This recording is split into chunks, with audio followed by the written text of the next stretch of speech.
네, 성도님들 혹시 썸 타보신 적 있으십니까? 썸이란 말 들어보셨죠? 요즘에는 많이들 이제 썸을 타죠. 이제 아마 어르신들은 썸을 타보신 경험은 별로 없으시리라 생각을 합니다. 저도 사실은 없습니다. 네, 연애 경험 자체가 저도 많지가 않고 또 복잡한 거 이런 거 잘 못하는 성격이라서요. 그러니까 보통 아예 그냥 짝사랑만 하다가 저 혼자 좋아하다가 말거나 아니면 그냥 대놓고 야 사귀자 그냥 이렇게 질러버리는 스타일입니다. 둘 중에 뭘 더 많이 했을까요? 네, 짝사랑을 더 많이 했습니다. 네, 많이 했습니다. 네, 아내한테는 비밀입니다. 어쨌든 그래서 저는 뭐 썸이라는 거를 타본 경험은 별로 없습니다만 뭐 드라마나 그런 걸 보면은 보통 그렇게 하죠. 뭐 서로 남자와 여자가 어떻게 만나가지고 서로 뭐 감정이 있어서 뭐 이렇게 사귀기 전까지 뭐 하다가 계속 썸만 타다 보면은 한쪽에서 보통 뭐 드라마를 보면은 여자 쪽에서 질문하더라고요. 그 얘기를 하죠. 무슨 질문이냐면 바로 이겁니다. 야, 난 너한테 뭐니? 다른 말로 하면은 뭐 우리 무슨 사이야? 뭐 이런 질문. 네, 우리 좀 연식이 좀 젊으신 분들은 좀 설레는 표정이 좀 있으신데, 네, 우리 어르신들은 그냥 이렇게 보고 계시는데요. 네, 어쨌든 그런 말을 딱 한다라는 것은 이게 무슨 말인가요? 분명 서로 많은 시간을 함께 보내는 것 같은데 서로 좋아하는 것 같기도 한데 살짝 아닌 것 같기도 하고 이 사람이 왜 나랑 같이 붙어 다니지? 나 혼자만 존재하고 나 혼자만 좋아하고 있나? 나만 감정이 있나? 이런 의문이 들지만 어느 정도 확신이 있을 때 한번 물어보게 되죠. 만약에 정말로 나 혼자 썸을 타고 있었다면은 거기서 그냥 모든 게 끝이 나게 되고 아니라면 서로 관심이 있었다면 여기서 관계가 새롭게 발전을 하게 되죠. 새로운 국면으로 접어들게 되고요. 서로에 대한 이제 확신이 있는 그런 관계. 적어도 짧은 기간 동안 어떻게 기간이 될지 모르겠지만 어떤 기간 동안은 함께 삶을 나누게 되는 주변 모두가 인정하는 그런 관계성을 연애하는 관계를 가지게 되죠. 예수님도 이런 질문을 하신 적이 있습니다. 제자들한테 이 질문하셨죠. 너희는 나를 뭐라 하느냐? 라는 질문을 하신 적이 있죠. 가이사라 빌립보라는 그 도시 앞에서 제자들한테 하셨습니다. 왜 이 질문을 하셨을까요? 썸 타는 것하고 어떻게 보면 조금 비슷한 점이 있는 것 같습니다. 뭐냐면은 이제 조금 있으면 예수님은 십자가에 달리실 것입니다. 제자들은 그것 때문에 고난을 당할 거예요. 그렇다면 이제 제자들은 선택할 때가 됐다라는 말이죠. 그냥 쫓아다니만 해서 될 것이 아니고 예수님이 누구신지 무엇을 하러 오셨는지를 확실하게 알고 그럼에도 불구하고 기꺼이 그 길을 따르겠느냐 여기에 대한 선택이 필요하다라는 겁니다. 왜냐하면은 그 일 자체가 앞으로의 모든 일들 그냥 제자들의 삶에서 일부들뿐만 아니라 온 인류의 역사에서 크나큰 가장 큰 영향력을 끼칠 문제이기 때문입니다. 처음에는 아주 가볍게 물으셨죠. 우리 마가복음 8장 27절 보면은 제자들한테 너희들이 나를 뭐라 하느냐라고 벌써 말씀하신 게 아니고 사람들은 나를 뭐라고 하니? 라고 가볍게 이야기를 하십니다. 마치 지나가는 어투로 그냥 다른 사람들 평가가 궁금하던 투로 그렇게 말씀하십니다. 그러니까 제자들이 막 신나서 떠들죠. 세례 요한이라고도 하고 엘리야나 과거의 위대한 선지자들 중 하나라고도 하고 뭐 여러 가지 말을 합니다. 그 말은 뭐냐면 예수님이 인기가 있으셨다는 말이겠죠. 그리고 예수님이 인기가 있었으니까 그만큼 제자들도 지금 신났습니다. 세례 요한은 누구였습니까? 당대에 가장 유명하고 가장 영향력이 있는 그런 선지자였고요. 엘리야는 말할 것도 없죠. 구약에서 거의 최고의 선지자 중 하나였고. 그러니까 사람들이 지금 예수님을 그렇게 높이 쳐주고 있다는 겁니다. 굉장히 그들 입장에서는 가장 높은 위치, 높은 자리에 예수님을 두고 있는 거예요. 그런데 어떻습니까, 성도님들? 이 사람들의 말이 옳습니까? 맞습니까? 아니죠.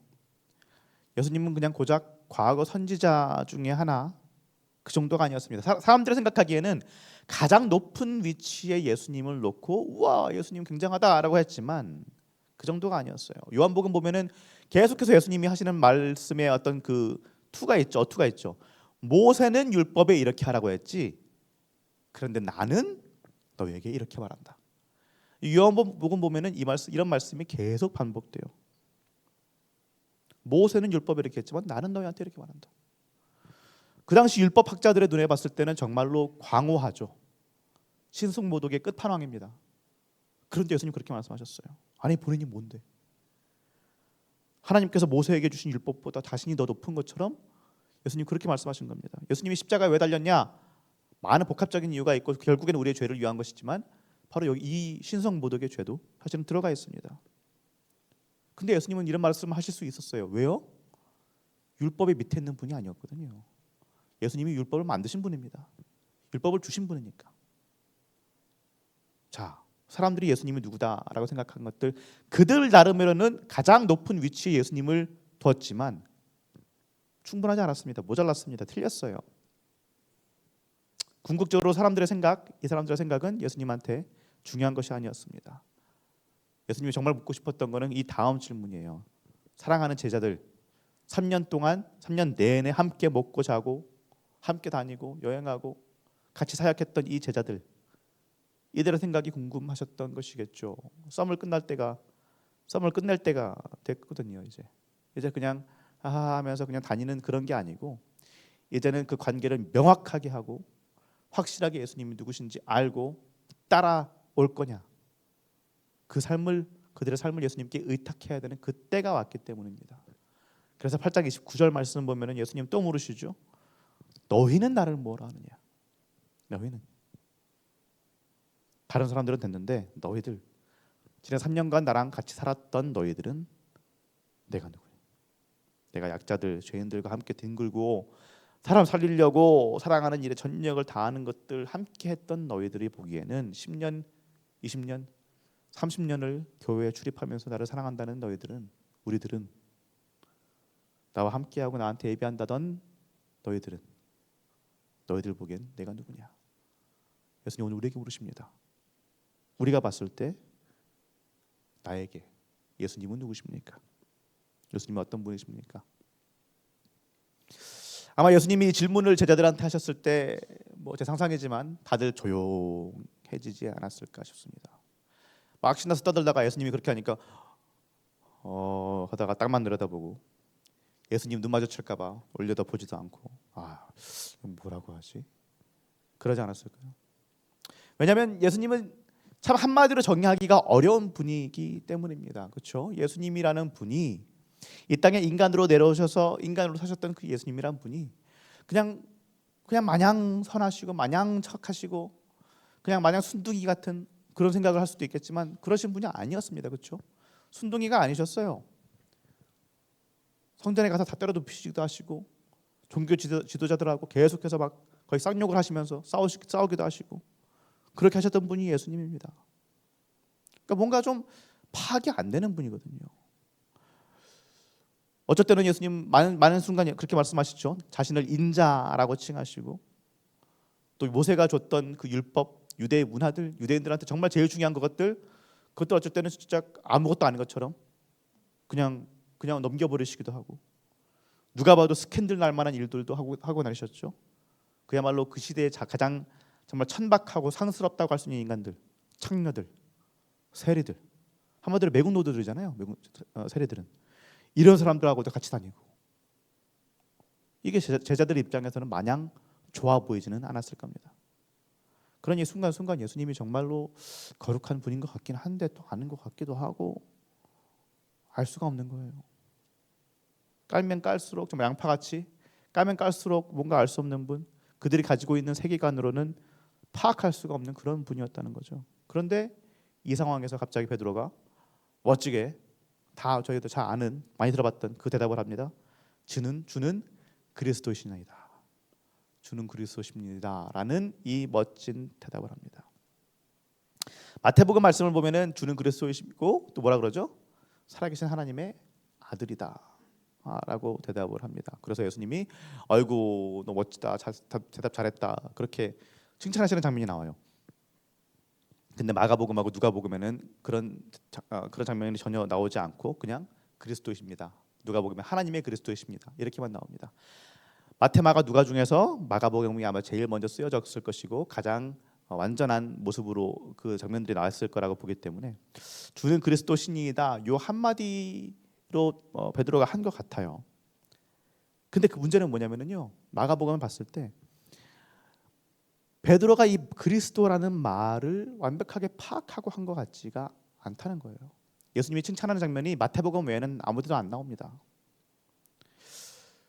우리가 지금 알고 있는 생각하는 그리스도라는 말하고 이 당시 유대인들이 생각하던 그리스도라는 말하고는 조금 뜻의 차이가 있죠. 그리스도, 히브리어로 메시아, 무슨 뜻이죠? 아시겠지만 기름 부음 받은 자죠. 기름 부음 받은 자. 말 그대로 하면 기름 부음 받은 자, 즉 선택된 자라는 말이고, 즉 왕이라는 말입니다. 왕. 그러니까 베드로는 지금 무슨 생각을 하는 거냐면 예수님이 이스라엘을 로마로부터 구원해 줄 왕. 왕년의 다윗처럼 부강하게 해줄 왕. 그런 왕이라고 생각을 하는 거예요. 잘 살게 해줄 왕이라고. 이 말한 베드로 대단한 거 맞습니다. 분명히 가이사랴 빌립보라는 이 로마의 황제가 다스리던 이 땅에서 가이사랴 아우구스투스한테 바쳐졌던 이 땅, 이 도시 앞에서 말한 거기 때문에 용기 있는 고백이다. 맞아요, 맞습니다. 조국인 이스라엘을 향한 사랑에 투철한 사람이었고요, 애국자였고요, 맞습니다. 좋아요. 그런데 그것이 100% 맞는 말이냐? 아니라는 거예요. 베드로가 정말 제대로 된 신앙 고백을 했냐? 아니라는 겁니다. 이 바로 다음에 어떻게 했습니까? 이 바로 다음에 마가복음 8장 31절 32절 말씀 한번 읽어보겠습니다. 31절, 인자가 많은 고난을 받고 장로들과 대제사장들과 서기관들에게 버림받아 죽임을 당하고 사흘 만에 살아나야 할 것을 비로소 그들에게 가르치시되 드러내놓고 이 말씀을 하시니 베드로가 예수를 붙들고 항변하매. 어떻게 한 거예요 지금? 예수님을 한쪽으로 들어가서 혼낸 겁니다. 혼냈어요. 여기 나오는 헬라어 에피티마오라는 단어가 혼내다, 꾸짖다 이런 말이거든요.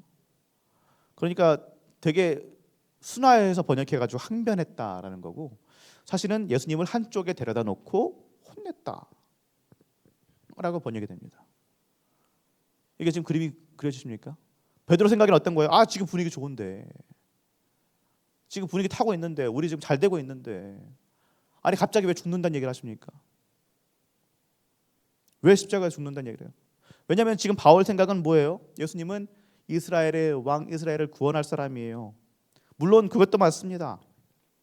그것도 맞지만 그게 다가 아니었던 거죠. 예수님은 왕이셨지만 인류를 위해서 또 온 피조물을 위해서 이 땅에 오신 고난받는 종, 이사야가 말하던 그 고난받는 종이셨죠. 왕이셨지만 십자가에서 자기 자신을 버리시고 희생하심으로써 왕이 되신 분이죠. 그래서 이스라엘만의 구원자가 아니라 온 세상의 구원자이자 온 세상의 왕이 되신 분, 힘으로 왕이 되시는 분이 아니라 자기 희생적 사랑으로, 십자가에서 그 자기 희생적 사랑으로, 그 사랑으로 왕이 되시는 분입니다. 그런데 갑자기 이런 얘기를 하니까 베드로가 꾸짖는 겁니다. 예수님 이런 얘기하지 말라고. 어떻습니까, 성도님들? 혹시 우리는 베드로 같지는 않습니까? 혹은 조용히 옆에서 아무 말도 못하고 있던 베드로 같지는 않습니까? 아니면 다른 사람들처럼 완전히 잘못 짚어서 내 마음대로 내 뜻대로 성경과는 무관한 내 상상 속의 예수님만 믿고 기도하고 그러고 있지는 않습니까? 그냥 내 내세를 위해서, 그냥 천국 가기 위해서 그냥 열심히 기도하고 종교 생활하면은 나를 천국 보내주는, 어떻게 보면 참 도구 같은, 그 이상도 그 이하도 아닌 그런 신을 우리가 섬기고 있지 않습니까?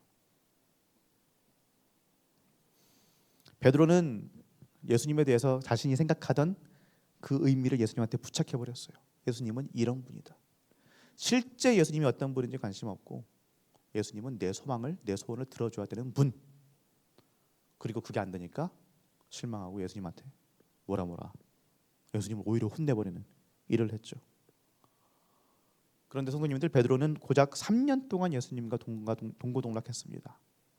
우리는요, 몇십 년을, 평생을 교회를 다녔죠. 그 시간 동안 예수님 섬긴다고, 예수님 그리스도라고 선언하면서 그렇게 살았는데, 그런데 만약 지금 누군가가 예수님이 성도님들 앞에 나타나셔서 너는 나를 뭐라고 할래? 너는 나를 누구라고 할래? 그렇게 물으신다면 성도님들 어떻게 대답하시겠습니까? 그냥 상투적인 말들 말고, 입에 발린 말들 말고, 항상 그냥 교회에서 듣던 말들, 그런 말들 말고, 정말로 예수님은 누구십니까? 어떤 분이십니까?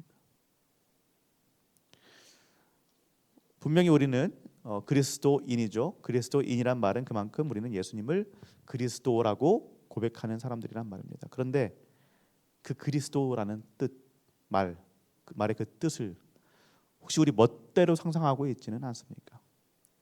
왕이니까. 그러니까 내가 잘 되게 해주고, 내 자녀들 잘 되게 해주고, 좋은 회사, 좋은 학교 들어가게 해주고, 돈 잘 벌고, 좋은 아파트 들어가고, 그냥 그 정도의 존재로 혹시나 우리가 생각하고 있지는 않습니까? 도깨비 방망이 같은, 그냥 기도하면, 휘두르면 그냥 뭐 다 되는, 그렇게 예수님을 퇴락시키지는 않았습니까? 예수님 시대 종교 지도자들, 이 사람들이, 그리고 다른 사람들이, 유대인들이 신앙심이 부족했던 것들이 전혀 아니죠. 신앙생활 열심히 안 한 것이 절대 아닙니다. 하나님을 사랑하지 않은 게 아니에요. 사랑했습니다. 열심히 했고요. 열심히 사랑했어요.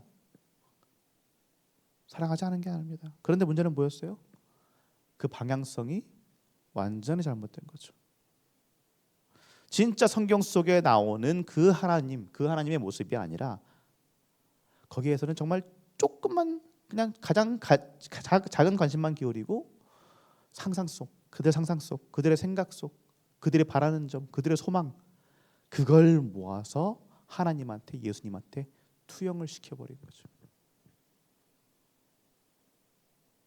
그러다 보니까 오늘 말씀 보면 어떤 일이 벌어집니까?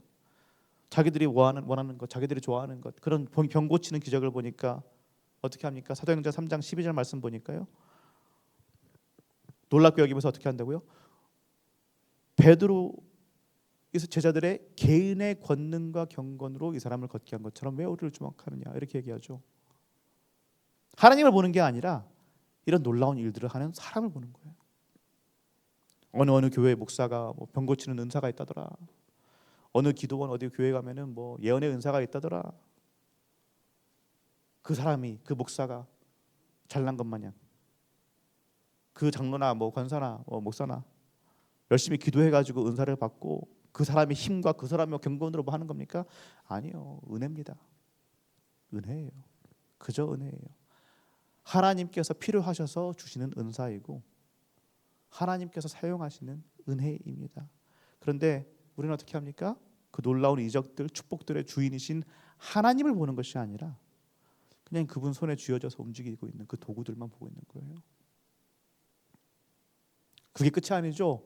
어느 지경까지 갑니까? 오늘 사도행전 말씀 3장 15절 보니까요, 생명의 주를 죽였도다, 이렇게 말합니다. 생명의 주를 죽였도다.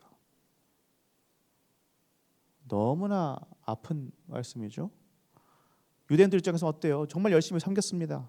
예배도 잘 드리고 헌금 생활도 잘했고 열심히 했어요. 그런데 잘못된 방향성 때문에 결국엔 그들의 신앙의 대상인 분을 십자가에 못 박아 죽여버렸다라는 겁니다. 이 말을 하는 베드로는 정말 피를 토하는 심정이었겠죠. 자기가 그래 봤으니까요. 예수님 십자가 달린다고 하니까 데려가서 혼내받고 막상 십자가 달리시니까 어떻게 해요? 두려워가지고 3번을 부인하고 이런 일을 본인은 해봤거든요. 그러니까 아는 거죠. 사랑하는 성도님들, 우리에게는 아직 기회가 있습니다.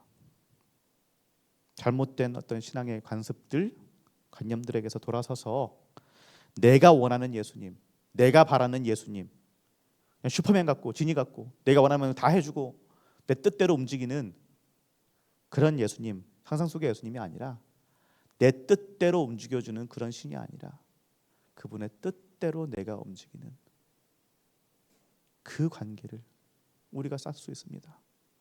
예수님이 우리에게 너는 나를 누구라고 하니? 라고 할 때 정말로 그냥 상투적으로 하는 말이 아니라 주님입니다. 나의 주인님입니다. 나의 왕이십니다. 내 뜻을 이루어주는 왕이 아니라 내가 주님의 뜻을 이루어주는 그런 정말 나의 왕이었습니다. 왕입니다라고 대답할 수 있기를 바랍니다. 그리고 우리 성도님들 우리 모두가 함께 합심해서 계속해서 정말 성경 안에 나오는 예수 그리스도의 모습이 어떤 것인지 그분이 어떤 분인지 힘써 배워나갈 수 있기를 바랍니다. 어떻게 해야 될까요? 기도 중요하죠. 그러나 그것뿐만이 아닙니다. 읽으셔야 됩니다. 읽어야 돼요. 다른 방법이 없습니다. 읽어야 됩니다. 특히 복음서를 읽으셔야 됩니다. 복음서를 막상 펴놓고 읽어보면은 이게 무슨 소리지? 하고 어려울 수 있어요. 그런 비유 같은 것들도 많고 그러다 보니까 이게 무슨 말씀하시나. 하지만은 복음서를 읽으십시오. 그리고 요즘 인터넷 유튜브도 보면 그렇고요. 굉장히 많은 자료들이 있습니다. 정보들이 있습니다. 해석을 도와주는 것들이 있어요. 그것들도 보시고 성경 복음서를 보면서 말씀을 읽으시면서 성령 하나님의 도우심을 구하면서 예수님을 함께 알아갈 수 있는 그런 우리 모든 성도님들 되시기를 정말 예수님의 이름으로 축원합니다. 그렇게 우리가 예수님을 점점점 조금씩 더 알아가면서 그리고 그 알아간 예수님의 모습들을 그냥 관념으로 놔두는 것이 아니라 삶에 적용시켜 갈 때 우리의 삶이 정말 완전히 바뀔 것입니다. 눈에 띄는 축복은 없을지도 모릅니다. 눈에 띄는 부와 명예와 이런 건 없을지 모릅니다. 그러나 우리의 삶은 점점점 예수 그리스도를 닮아갈 것이고요. 이것이 옳은 것이구나. 이것이 옳은 길이구나 라는 것을 조금씩 깨달을 수 있게 될 줄로 믿습니다. 그래서 결국엔 내 삶을 올바로 이끌어 가실 분, 올바른 길로 정말 하나님 나라의 그 길로 이끌어 가실 분이 하나님이심을 우리가 믿고 주님께서 주시는 그 정말 충만함 가운데, 행복감 가운데, 평안함 가운데 살 수 있게 될 줄로 믿습니다.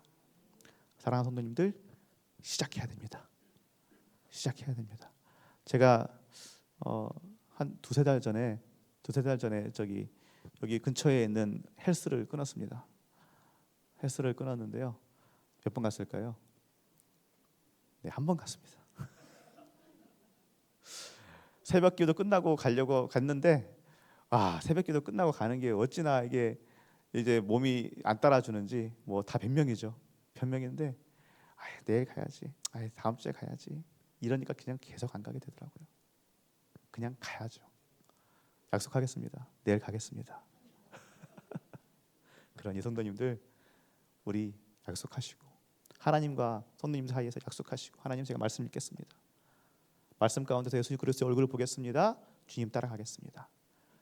그 마음을 가지시고 하루하루 하나님과 함께 살아내시는 성도님들 한 분 한 분 되시기를 예수님의 이름으로 축원합니다.